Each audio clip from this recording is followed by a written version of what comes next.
Hey Gators and sports fans, get all your Gator talk, news, analysis, and opinions on the Pod Up with Matthews in the Morning podcast.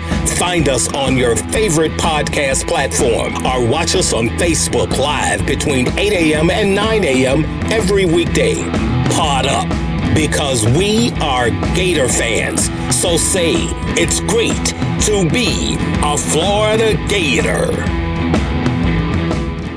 Good morning and welcome to a Tuesday edition of Matthews in the Morning from the Crime Prevention Security System Studios, large enough to serve you, small enough to care. It's Tuesday, you know what that means. That means good old Buddy Martin from the Buddy Martin Show will be joining us here. Second portion of the show, we're doing our 80s flashback, and we will be joined and have the interview with Lomas Brown. But first, let's go to the Titan More Hotline, and we're joined by our good friend Buddy Martin. You can follow him on Twitter at Buddy Martin. Buddy, good morning. Good morning, Shane. How are you this morning? Plugging away. Yeah, so we do. You know, I guess the big news, if there is any big news, is Pete Alonso goes back-to-back winning the home run derby. Your thoughts? Well, I mean, I think he's about to become the King Kong of New York, isn't he? I mean, he's physically a big guy. I didn't realize he was that big, like, 250 and 6'3", whatever it is. And he had himself a really good time last night at the All-Star game. I'm not a fan of the home run derby. I mean, it's fun, though. It's like watching batting practice.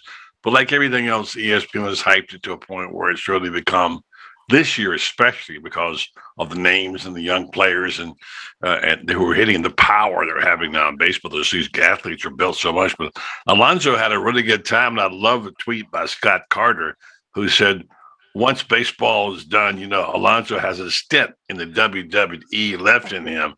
That was straight up bashing. He was really playing the role there. I didn't know he was that much of a player. He was doing his strut and calling people out and doing a little Muhammad Ali imitation. And I looked him up because I didn't really follow him that closely. I know when he played at Florida, he obviously was a great home run hitter and a good player there, first baseman. But I looked him up to see, and he was from Tampa, playing a little bit of his background. So, yeah, he sort of literally burst on the scene in the Mile High City. Second straight. I'm trying to think. How many home runs does he have right now? I got to look it up. I got to say 25 maybe. Yeah, and Ohtani has, like 32 or something? So Ohtani was the guy I thought that would break out. This guy is a physical freak. He's the best player, buddy. They say he's having the greatest season in the history of Major League Baseball. Right. And you can argue that because he not only is he hitting the cover off the ball for average, for distance, for home runs, for RBIs, the power, but he's also a really good defensive player and a really good pitcher. And he signed with the Angels because they would let him both pitch and be an everyday player. So he's a throwback in that regard. And boy, the people over in Asia must be going bonkers about this guy because he's really become a big star in a hurry here. But last night belonged to the Gator, Pete Alonso, going deep. Yep, no question about it. But yeah, Tony's had an unbelievable year, and it's been cool to watch. Let's switch gears. In baseball. Baseball also, the draft continued yesterday. Judd Fabian, that whole crew. I think the Gators had 7 guys. The most of anyone else yesterday. Did you pay any attention to the draft at all, buddy? I did a little bit because when my show was on, I had people like Manny Schmidt checking in and Franz Beard. And Franz made a good point. Where Kevin O'Sullivan scored is that a number of prospects that Florida has coming in didn't get drafted high. So, and the bonuses are shrunk. And the number of picks have been reduced because now the minor league draft, they only get 6 picks now.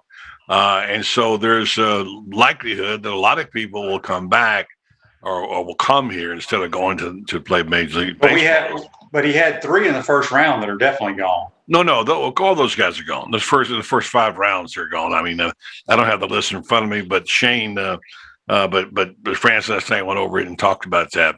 And those guys are gone. I mean, you'd be crazy not to, including Fabian and the whole gang. And And they did quite well.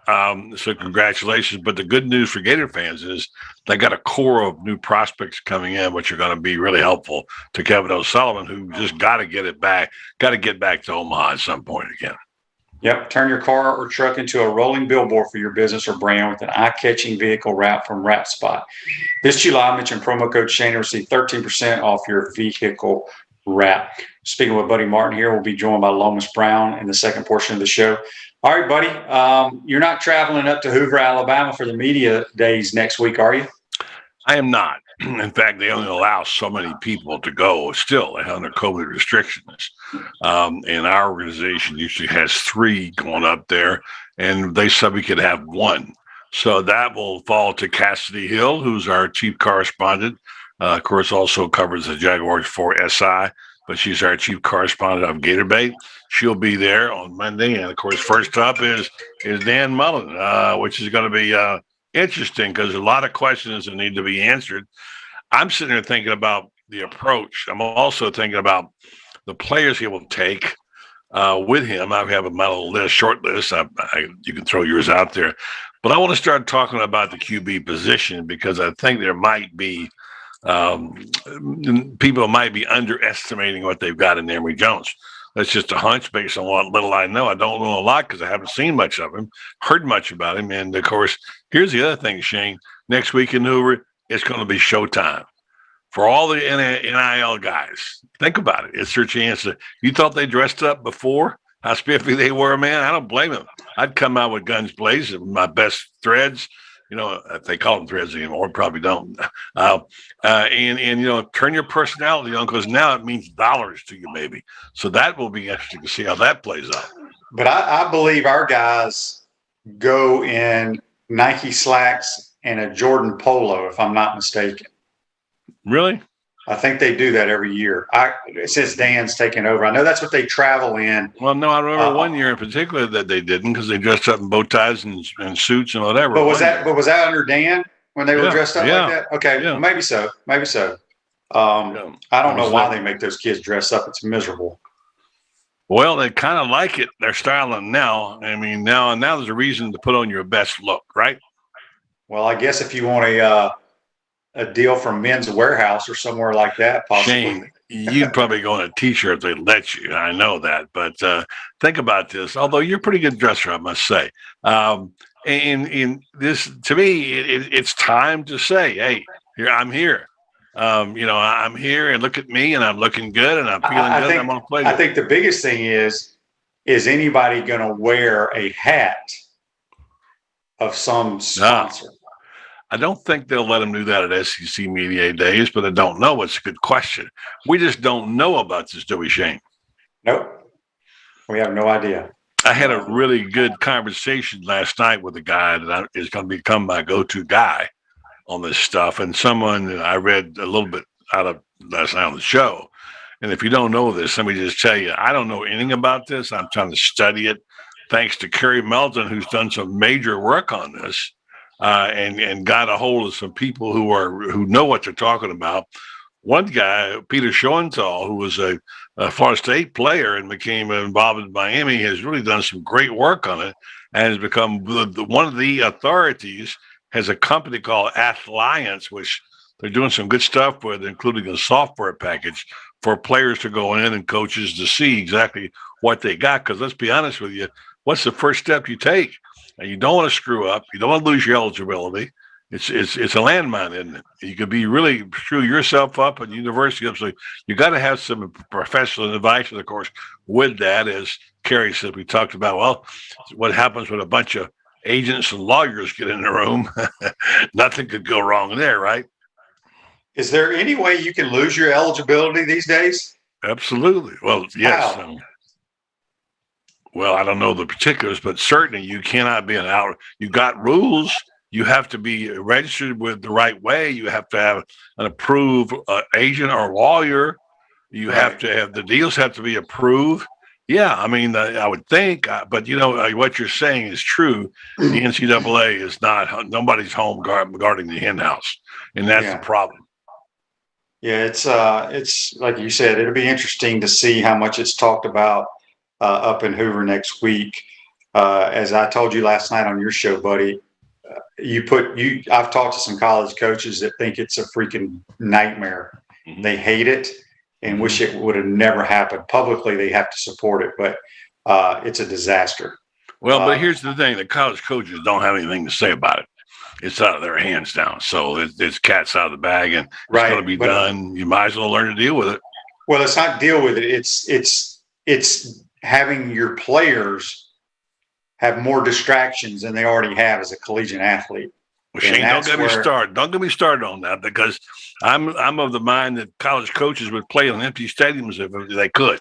You know, I know they want the fans, but I mean, they don't want anybody about to do anything. Let me have my football team, and you guys go away. That's not how it works anymore.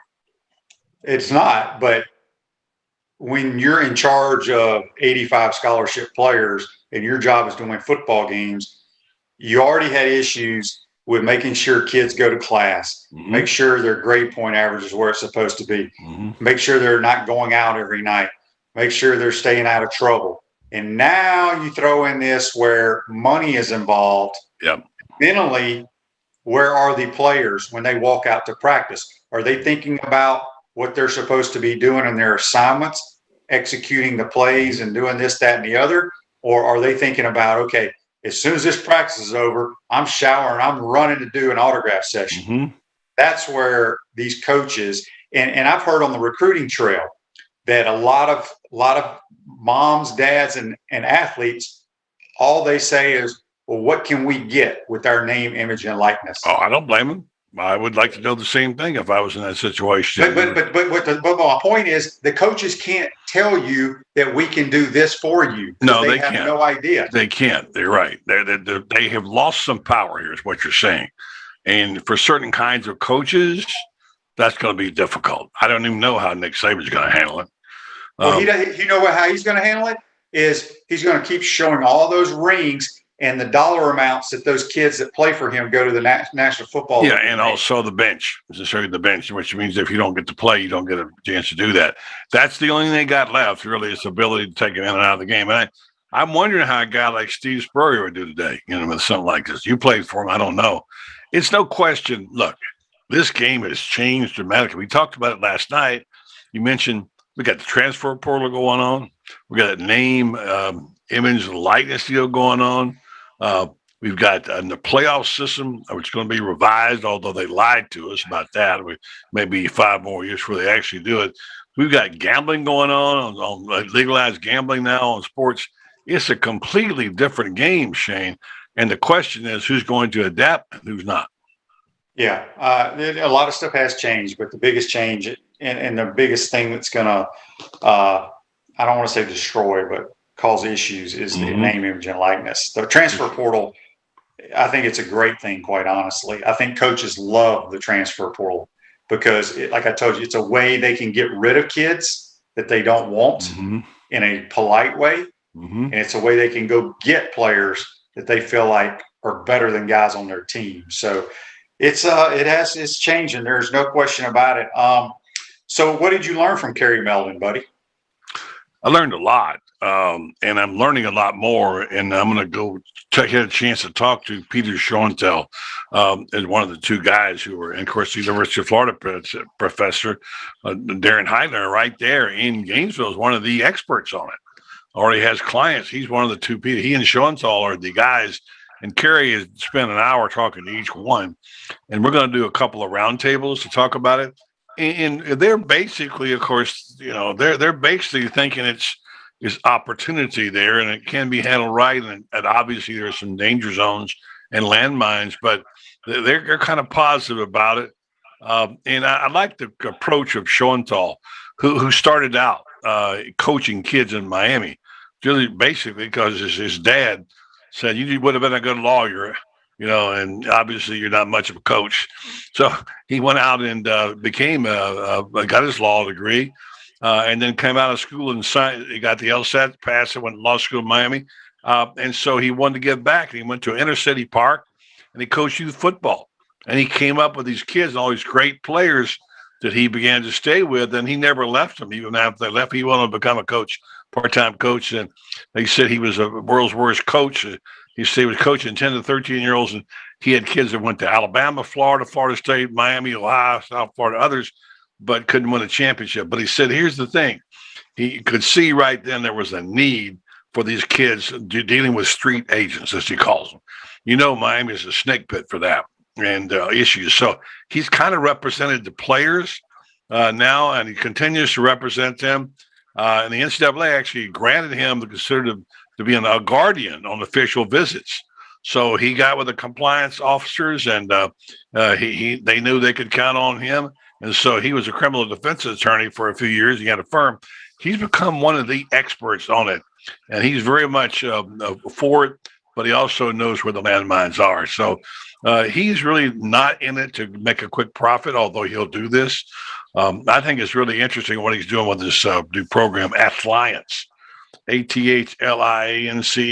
That's the software. You go online, look it up, and check it out.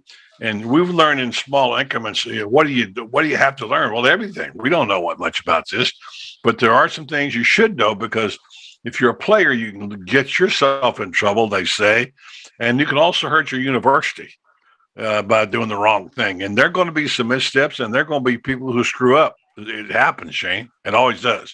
So it's dangerous. I'm with you. I understand the coaches don't particularly like it.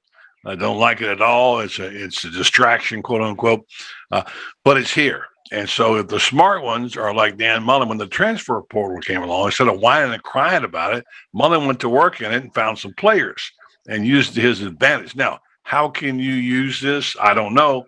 I know there's certain things you can do and can't do. We talked about last night on my show, the MMA people down in Miami, and the free all the Miami team is on the payroll every month, gets $500 a piece or whatever it might be. They're signing them up, and how this is going to change things, and it's going to be tricky. In the end, though, Shane, I think what it does, it covers the sins for what they didn't take care of before, when the players should have been getting something, and they did get a few things, and cut the cost of attendance, et cetera, and they get the Bright scholarships, and they get the what's the other one they get every year? What's the one they get every year? Cost of attendance is what you get. No, there's another one too, though. Well, they get Pell Grant, but you have to apply for it. You have to apply for all that. Yeah. Anyway, if you got joint pain in your knees, shoulders, hip, or back that won't go away, you need to check out QC Kinetics for long-lasting relief. No surgery, drugs, or downtime. Schedule your free consultation at QC Kinetics, 352-400-4550. Call them today. That's QC Kinetics, 352-400-4550. A few more minutes with Buddy Martin on the Titan More Hotline. Then we're going to be joined by Lomas Brown. All right, Buddy. I don't know if you missed it. We're just going to not even talk about it, but the U.S. basketball team lost to Nigeria and Australia. So we'll see what happens there. But let me get your British Open picks before we let you go. Give me three players. Okay, I did see that. That's embarrassing, losing two games like that. Nigeria, right, and then Australia. All right, so I thought about this. I told you last night I'm going with my neighbor. I'm going with my guy who's now my Golden Ocala dude, Louis Oosthuizen, who's got not 180 acres, but like 80 acres here in North. Actually, I think it might be in Levy County, but I'm not sure. And he's got a ranch, and he's brought his family here, and he likes it. And I've not talked to him, but I've always liked his game. And like we talked about before, he's had opportunities to win and just couldn't get it done. Second place, 5 times, 6 times in majors. And so this is his event. He's obviously not British, but he's a guy that has got a great swing. I'm going to go with Louis Oosthuizen. I'm rooting for the neighbor myself. All right, so you're only picking one player? No, I got a couple others. Who are the other two? Well, I got to go with Jordan Spieth, because that's kind of, he's the guy. And then I'm going to go with my guy, DeChambeau, like I do every week. And he didn't even make the cut last week. Hey, listen, he was too busy counting his money from the Brady match, and from the that deal. Anyway, so those are my guys. Who are you going with? I'm going with Patrick Cantlay, Brooks Koepka, and Xander Schauffele. Sooner or later, Xander Schauffele is going to be like that clock is right twice a day, and you keep picking him. You got to win, but you pick Jordan Spieth and Bryson DeChambeau every week. But I got to pick Jordan Spieth because my wife makes me. She's a Jordan Spieth guy. So DeChambeau, I mean, you got Koepka already because I couldn't pick him. You told me last night. So I would have probably thrown him in there depending on his situation. I got to do a little study though and start looking at the course again. The British is a great event. I refuse to call it the Open though. Everybody will go, it's the Open. No, it's not. It's the British Open. There's an Open over here too. All right, buddy. Good stuff as always. Have a great weekend. Enjoy the British Open. We'll talk to you next week. Thank you, Shane. Talk to you. That's Buddy Martin. Join us on the Titan Tomorrow Hotline. Going to take a time out here. Come back. We're going to hear from All-American, one of the greatest linemen of all time, Big Lomas Brown. You're watching and listening to Pot Up with Matthews in the Morning from the Crime Prevention Security System Studios. We want to take this moment to thank all our sponsors who keep the show going and pay the bills. Our gridiron sponsors are Crime Prevention Security Systems, large enough to serve you, small enough to care. Titan MRI, Gainesville's only locally owned and operated MRI facility. Meldon Law, won't back down. Peachland Dental, Gator Nation's first choice for dentistry in Port Charlotte. Comfort Temp, comfort is our business, peace of mind is our promise. QC Kinetics, non-surgical regeneration, live pain-free. South State Bank, Celebration Point Town Center, Chris Doring Mortgage. Some of our touchdown sponsors are Campus USA Credit Union, Adams Rib Company, Doreen Wiebe Realtor Caldwell Banker, MM Parish, Gator Dominoes, Celebrate Primary Care, Gator Bait Media, Wrap Spot, Okido America, Gators Dockside, Style Cuts, Ironwood Golf Course, Meadowbrook Golf Course, Silverback Concrete Company. If you are interested in promoting your business on the show, visit potupwithshane.com and click the Advertise button. Again, thank you to all the great businesses that support the show. If you like what we are doing here, make sure to follow us and support the businesses that support us.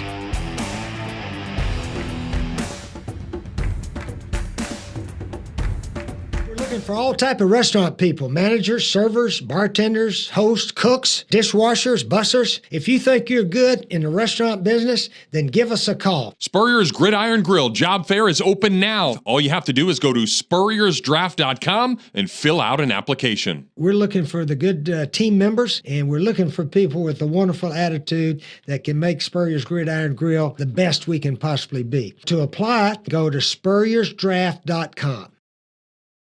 We're now going to go to our Titan MR hotline, and we're joined by 2020 College Football Hall of Famer and former Gator great Lomas Brown. Good morning, Lomas. Welcome to the program. How are you? How you doing today?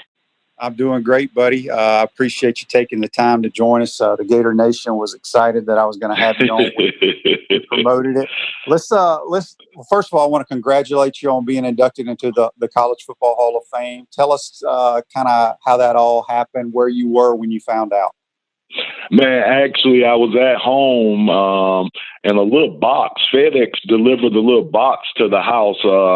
Didn't know what the box was because I'm Lomas Brown and my son is Lomas Brown III. So I actually thought it was for him.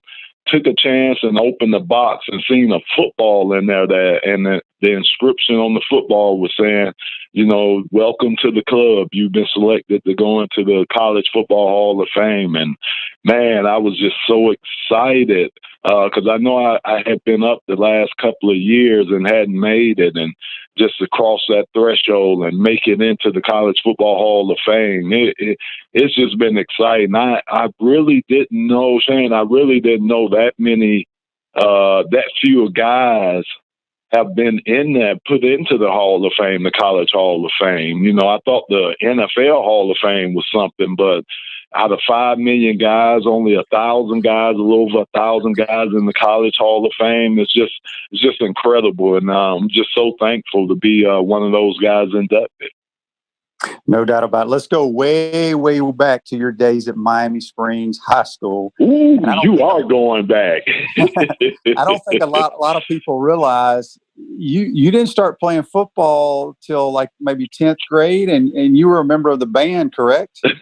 Yes, I would. I would have been the biggest trombone player in America, Shane. Yeah, I was in the band, had made it up to second chair in the band playing the trombone. And I remember my first day of high school, I went in, signed up for all my classes. I'm walking out the auditorium. Somebody says, "Hey," I turn around, it's the principal of the school, and he comes up to me and he asked me, had I signed up for varsity sports? And I was like, no.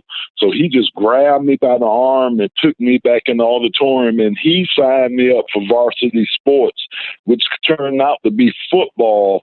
And, you know, I was always the type of person, I didn't like to disappoint people. So I went out there. Didn't want to go, but I went out there. And like they say, Shane, the rest is history. Just loved the game, just fell in love with the game, and just continued to play it. And that's been it for me. That's been my calling card pretty much my whole life, football. What I like to ask guys, all the athletes, you know, did you always want to be a Gator? What other schools did you think about going to? And who is the main guy that recruited you to come to the University of Florida? The main guy was Mike Brown. He's passed since, but his name was Mike Brown. And he was like, man, I'm telling you, I would see him almost every day at the house, man. Very good guy. He turned out to be one of my best friends ever. One of my longest friends that I've known, because I met Mike back when I was 15 years old at Miami Springs Senior High School. So he was the main recruiter. And, you know, I actually was going to go to the University of Pittsburgh. Me and Bill Frelick took our visit up there together. But what happened was my dad had a heart attack the last game of my senior year. And then I decided to stay close to the home. I decided that I needed to be closer just to help my family out. And that's why I didn't end up going to the University of Pittsburgh. And I wanted to get out of Miami. I wanted to get a change of scene from Miami. And that was one of the reasons I didn't stay and go to the University of Miami. So Florida was 5 hours up the road. They were building the program. And it looked cool to have a Gator on the side of your helmet. So that was my choice there. And it was a great choice. I had a great 4 years at the University of Florida. Our guest on the Titan MR hotline is College Football Hall of Famer Lomas Brown. You can follow him on Twitter at Lomas75. Lomas, talk a little bit about those 80 teams coached by Charlie Pell and Galen Hall. I mean, there was so much talent. You know, the Great Wall of yourself, Zimmerman, Bromley, Crawford Kerr. Just talk a little bit about what it was like, especially let's first talk about the Great Wall, because, you know, the offensive linemen, y'all hang together. You have a great bond. Just talk about the Great Wall.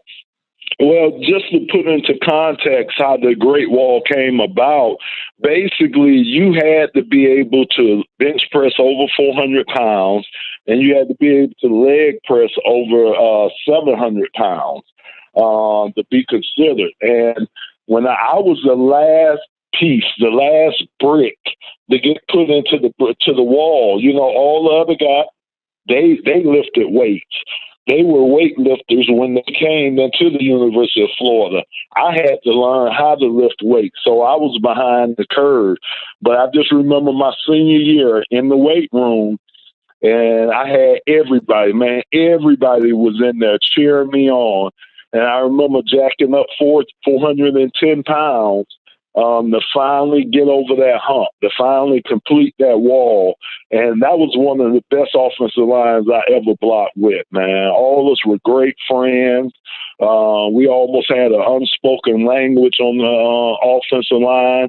And we were a close-knit group. We really were. And that's how you have to be if you want to be a successful offensive line. And I think a lot of things, Shane, we rallied together because of practices. I'm serious. I think that was our rallying cry. If anybody has ever seen the movie The Junction Boys, it talks about how Alabama practices were under Bear Bryant. And, of course, Coach Charlie Pell played for Bear Bryant. He was under Coach Bear Bryant. So those practices, man, were tough. He would be up in the up high in the sky, looking down on you like Bear Bryant used to do. And I'm talking about those practices were practices to mentally see if you could handle the pressure. And it was a lot of pressure each and every day. And I do think, Shane, that's the reason why I was able to step into the NFL and play as well as I played my first years, because of all the stuff that I went through at the University of Florida, all the hard practices we went through.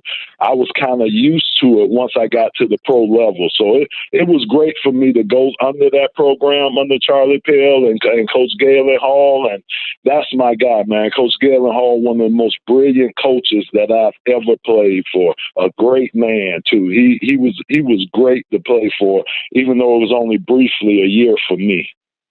We got a comment question here on Facebook Live brought to you by Pound Hurt, your preferred business interruption attorneys. Lorraine says, Charlie Pell's prediction of Lomas's professional career was spot on. I would love to hear what Lomas has to say about Charlie. You kind of spoke to it, but just what did Charlie Pell mean to Lomas Brown? He meant discipline to Lomas Brown. He really did. Coach was a tough man. You were always intimidated by Coach, especially when you went in his office, because his desk would sit higher. He would sit his desk up on a little podium. So you were sitting down, and it was like you were looking up at him sit at his desk. It was almost looking up at the sky. He always had that thing where he wanted you to look up to him, or he was bigger than life. But again, the toughness that Coach Pell taught us. He taught us about no excuses, that you don't have excuses in this game. You don't use excuses in this game, and that you go out each and every time and you fight as hard as you can. Regardless of the outcome, you go out there and give your all out on the field. And that's the thing that I loved about Coach the most. But what I loved about Ward Pell, his wife, was she was the loving part. She was the motherly part that came in. Coach was a tough disciplinarian that stayed on you all the time, but you could always count on Ward Pell to come there and give you a hug, cook you a meal, say something comforting to you to help you get through the day. So it was a great combination, him and his wife, and I appreciated being up under Coach Pell.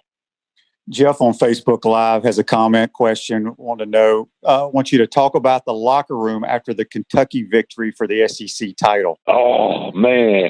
Say, just the plane ride. So that was a tough game. That was one of our toughest games.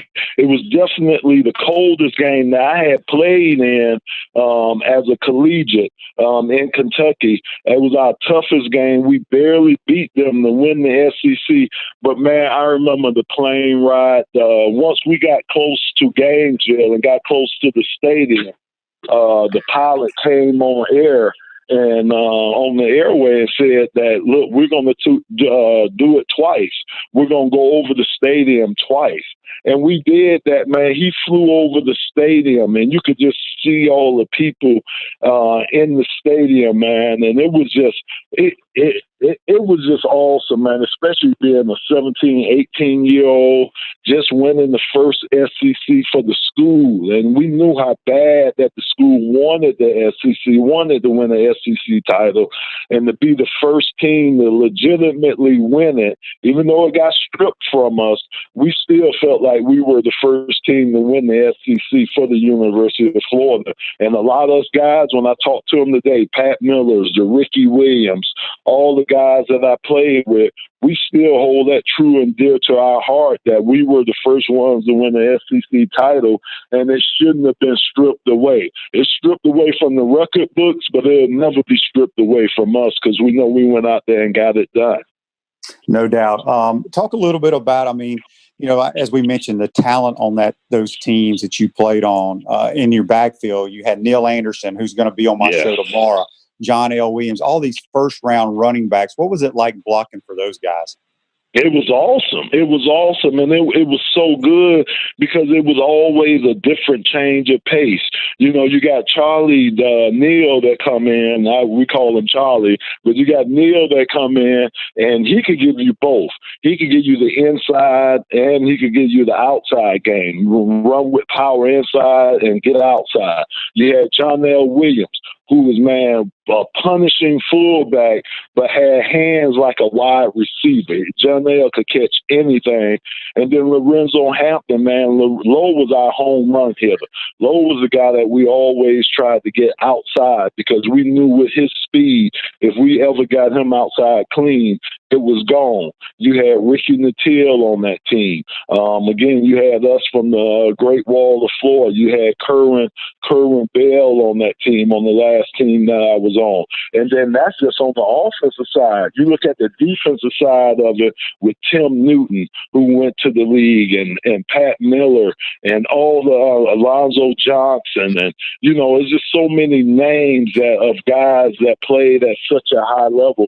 We had a lot of talent back in the 80s on our teams there, and we played hard. That was the one thing you never had to worry about us doing, is playing hard. So that was the thing that really, I think, that kind of almost helped establish Florida football and get it on the right footing. Of course, Coach Spurrier just took it to another level, but I think we kind of helped put the foundation there so you could build upon it for years to come.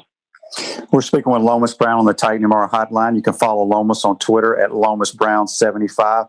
So Lomas, you get drafted. I think you're the 6th pick in the first round by the Detroit Lions. You make your home up there now. I believe you're a color commentator for their radio broadcast. Talk a little bit about your Detroit career. And I will say this, you played 18 years, which is, I don't think people understand how crazy that is, especially for an offensive lineman. Okay, I got in 14 years, but I'd hardly even played. But your years in Detroit, I'm telling you, I have never in my life seen a running back like Barry Sanders. Yeah. And I don't think I know people appreciated what he did, but when you saw it on field level, it was just remarkable. Talk a little bit about your career in Detroit and what Barry Sanders meant to you, and what a tremendous running back he was. Oh my gosh! I mean, he's the reason why I'm being considered for the Pro Football Hall of Fame. While I'm a nominee for the Pro Football Hall of Fame, let me start by saying this: just as great as he was as a football player, probably a greater person. I'm serious, Shane. He's a guy that you would run through a brick wall for. I blocked for him for 7 of his 10 years. And in the 7 years that I blocked for him, and Barry took some negative runs, a lot of negative runs. Not once did I ever see him get up and point a finger at an offensive lineman and say anything negative. And like I say, he took a lot of negative runs, not because of him. A lot of them was because of us offensive linemen, but he never once finger pointed. He was never like that, a kind guy. So to me, he was a guy that you would do anything for to make sure he had success out on the field. I know myself and Kevin Glover, we had a rule, and Kevin Glover was our great center that played for the Lions from the University of Maryland. And our rule was Barry would never have to get up off the ground by himself. Either I was going to be there to help him up, or Kevin Glover was going to be there to help them up, because he worked so hard for us. We figured the least we could do is be downfield, make sure guys not giving him the extra business like they like to do under the pile, but also make sure he don't have to spend no energy trying to get up off the ground. That's what we were there for. We'll try to make his life a little easier if we could, but just a great person. And people say I'm biased when I say he's the greatest running back that I know I've ever played with and that I've ever seen. People say I'm biased because I blocked for him for 7 or 10 years, but some of the stuff, Shane, we used to see on Monday mornings when you watching film, it used to be at least 4 or 5 times every Monday. You would be on there and you would watch something on film and you'd be like, oh my goodness, how did he do that? I mean, every Monday it would be 4 or 5 plays that your mouth would just fall wide open, just watching some of the things he did. So, like I say, a great running back. Everybody could see that on film and go back and YouTube him and do all the things like that, but even a greater person. And that's why my affection for Barry Sanders runs as deep as it does. We got a text here for you on the Titan Mart text line. It comes from Jonathan. Jonathan wants to know, Lomas, who was the most difficult defensive lineman you had to face in your 18-year career? It was 3 guys.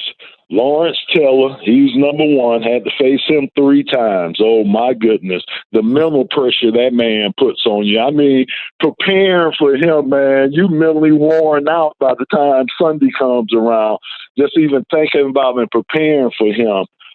Richard Dent from the Chicago Bears, he was number 2, man. He was awesome, man. 270-pound guy that can run you over, run around you, do whatever he wanted to do with you. And, of course, the third person was Chris Dolman, the late Chris Dolman, Minnesota Vikings defensive end. Came in the same year I came in. Me and him had some hellacious battles, man, with him in Minnesota and me in Detroit twice a year for 11 years. He was a great player. And if you want to throw in my honorable mention, I could throw in Derek Thomas and I could throw in Bruce Smith. You know, playing that left tackle position, man, you got to face the best of the best each and every weekend. And that's what I had to do. But it was a pleasure facing those guys because it brought out the best in you. We got a question here, another text from Franklin, and it goes back to your Gator days. He wants to know, what was the greatest moment in your Gator career? Oh, that's a great question. Probably the greatest moment, besides winning the SEC. Wow, that's a great question right there. I probably would say when we beat Georgia and Auburn back to back in my senior year. Because Georgia had just had our number. Vince Dooley and them had just been kicking our butt. Herschel Walker, you know, they just been beating us down. And we were going into our 4th year, and I had never beaten them. And our 4th year, we shut them out. We shut them out. We beat Auburn that year.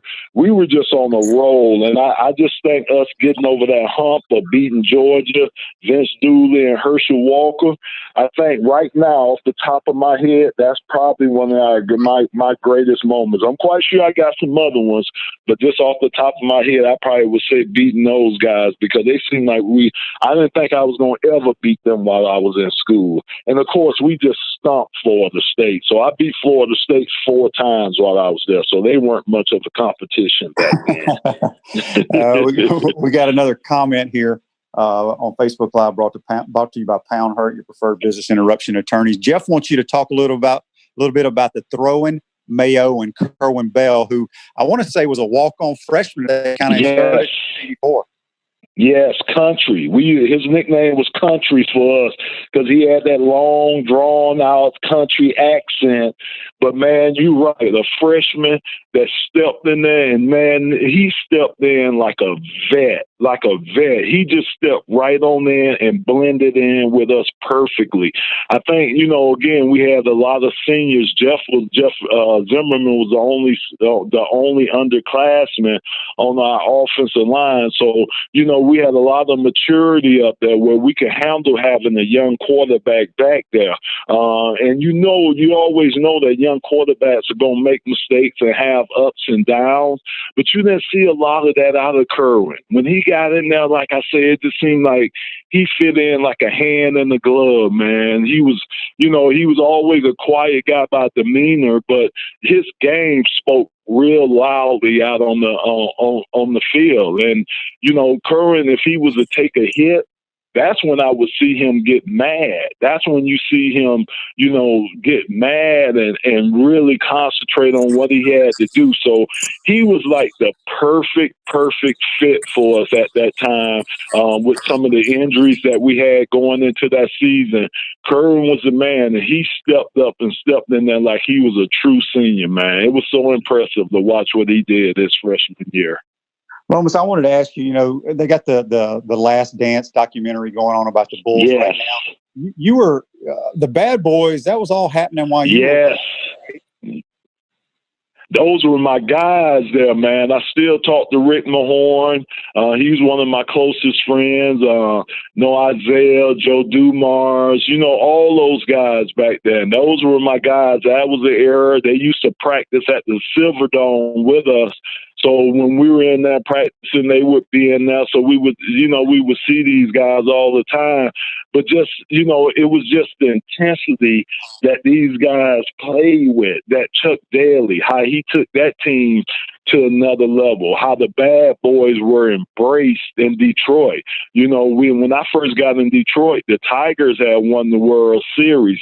So, everybody, the Tigers had the city. Then in 89 and 90, it was all Bad Boys. They ran the city, and everybody embraced the Bad Boys because, again, I think it's a bias against Detroit sports. And I've always said that. I always thought that people look at Detroit sports differently from the outside looking in, and they look at us like a lot of thugs, or that city, that's a bad city.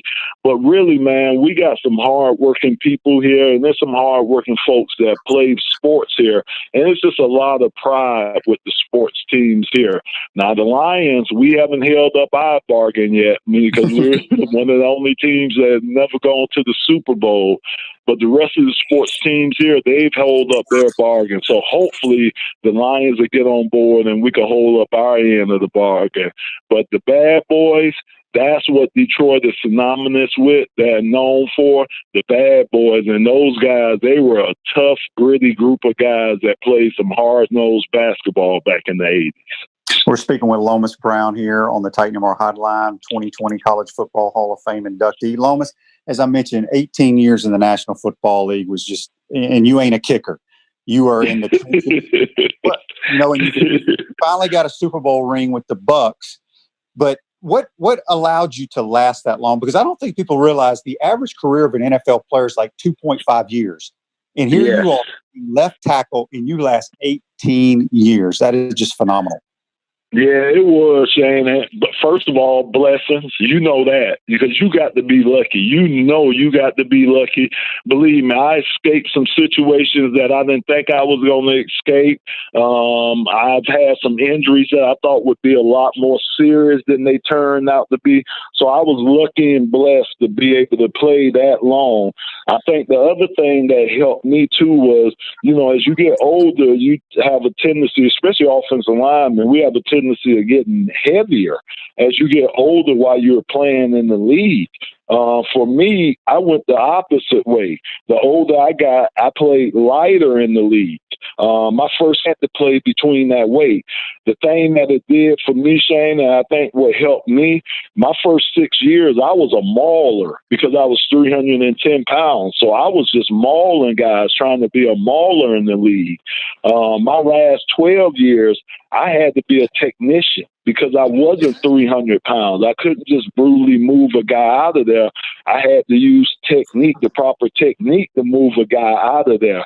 And I think that's what helped me. I think that helped me to play either way I had to play. Either I could be a brute when I had to be or have to be, or I could be a technician when I have to be. And I think being able to play both ways, I think that helped me with my longevity in the NFL. And you're right. And think about this.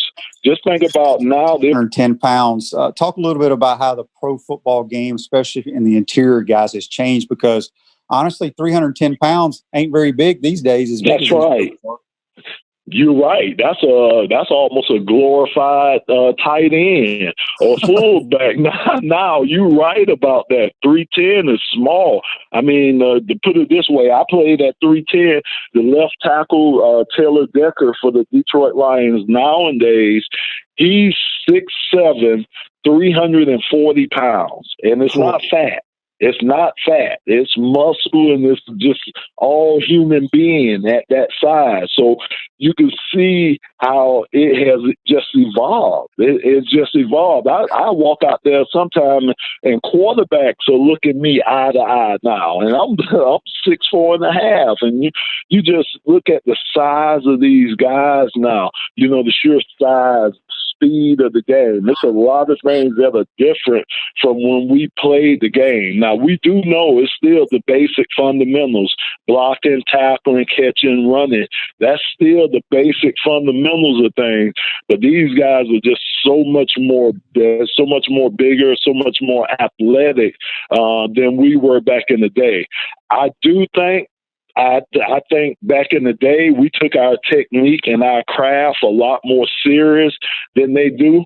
I think a lot of these guys today, they rely more on their athletic ability than anything else, than technique and having the fundamentals down. I think they just rely on pure athleticism. But back in the day, I just think we took our game to another level because we tried to hone our craft, which was your technique. Yep. Last thing for you here, Lomas. Ben on Facebook Live, brought to you by Pound Hurt, your preferred business interruption attorneys. Ben says, Bruce Matthews is the only NFL lineman to play more games than Lomas Brown. That is crazy. So, and we also have some folks here wanting to know what we got to do to get Lomas Brown into Canton, Ohio. You know what? I know. That's my dream. That's my dream, is to be able to get into the Hall of Fame, National Hall of Fame. And I know it happens slow. For offensive linemen, it don't happen a lot. Look at Emmitt Smith, the great offensive line Emmitt had. He only got one guy in the Hall of Fame right now. So I know it takes a while because we don't have stats like the other guys. But I'm just hoping that one day people will be watching Barry Sanders run down the field, and they'll take a glance and be like, ooh, who's that big number 75 running behind him? And maybe they'll be like, okay, you know, he had to have some help to become one of the greatest running backs ever. So maybe they'll take a look and see who was in front of the little fella helping them to get those yardage. Well, there's no doubt about it. I will say this: you will be the next Gator to go in the Ring of Honor here, though. They're going to have number 75 up there. Now that you're in the College Football Hall of Fame, Lomas Brown will be up in the swamp. So I tell you what, Shane, that'll be an honor too, man, because think about it. There's not that many guys up in the ring at the University of Florida. So to me, that would be a prestigious honor if that ever happened. Well, it should, because one of the criteria is, you know, if you get into the College Football Hall of Fame, you go into the Ring of Honor. So we'll be looking forward to when that day happens. But in the meantime, buddy, hope you and your family stay safe up there in Michigan. We really do appreciate you joining the program. It was awesome. And we'll talk to you soon, Lomas. Absolutely, Shane. Anytime, man. Take care of yourself. Yes, sir. We want to take this moment to thank all our sponsors who keep the show going and pay the bills. Our Gridiron sponsors are Crime Prevention Security Systems, large enough to serve you, small enough to care. Titan MRI, Gainesville's only locally owned and operated MRI facility. Meldon Law, won't back down. Peachland Dental, Gator Nation's first choice for dentistry in Port Charlotte.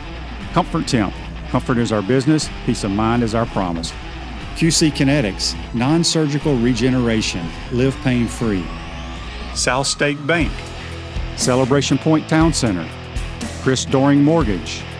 Some of our touchdown sponsors are Big Mills Cheesesteaks, MB Listing, Cornerstone Financial, McDonald's of Gainesville, My IT Masters, Gainesville Neon and Signs, 84 Lumber, Tropical Smoothie Cafe, Chick-fil-A on Archer Road, Avera and Smith, Dowling Signs, Chomp Carter Apparel, Ruse Ogra Agent, State Farm Insurance, Silver Cube Billiards and Sports Bar. If you are interested in promoting your business on the show, visit potupwithshane.com and click the advertise button.